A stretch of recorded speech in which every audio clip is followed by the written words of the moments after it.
漁農自然護理署一直高度重視本地漁農業發展。政府於2023年年底發佈咗同業界攜手制定嘅漁農業可持續發展藍圖。藍圖中提出咗一系列嘅具體措施，協助業界升級轉型，當中包括發展現代化同埋可持續嘅塘魚養殖。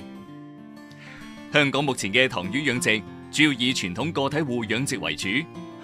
為提升本地養殖魚嘅品質同埋產量，漁護署致力引入適合香港嘅養殖系統，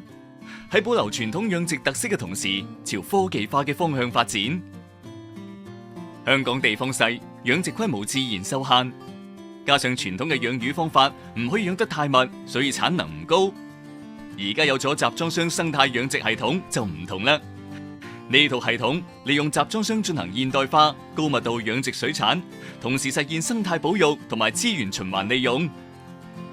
簡單嚟講，呢個系統係利用設置喺塘壆上嘅標準集裝箱養魚，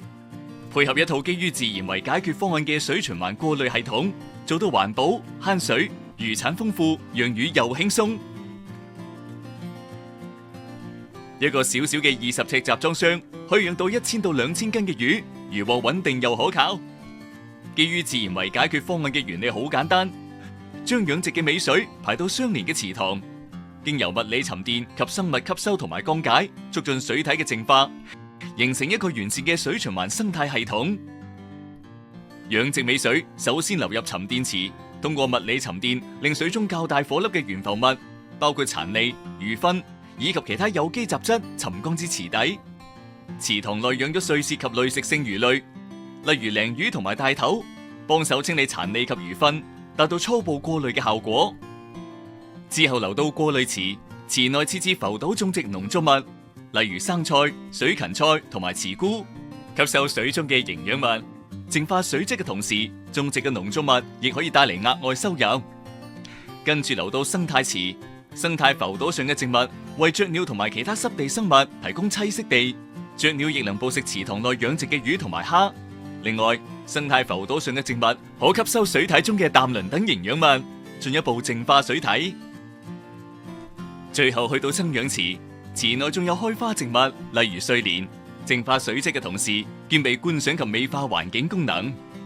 另外，增氧池內配備增氧設備及臭氧消毒，為集裝箱提供富氧水體。系統仲加入智慧水產養殖管理平台，配備遠端實時監測系統、水質監測設備、自動投離機及增氧機等，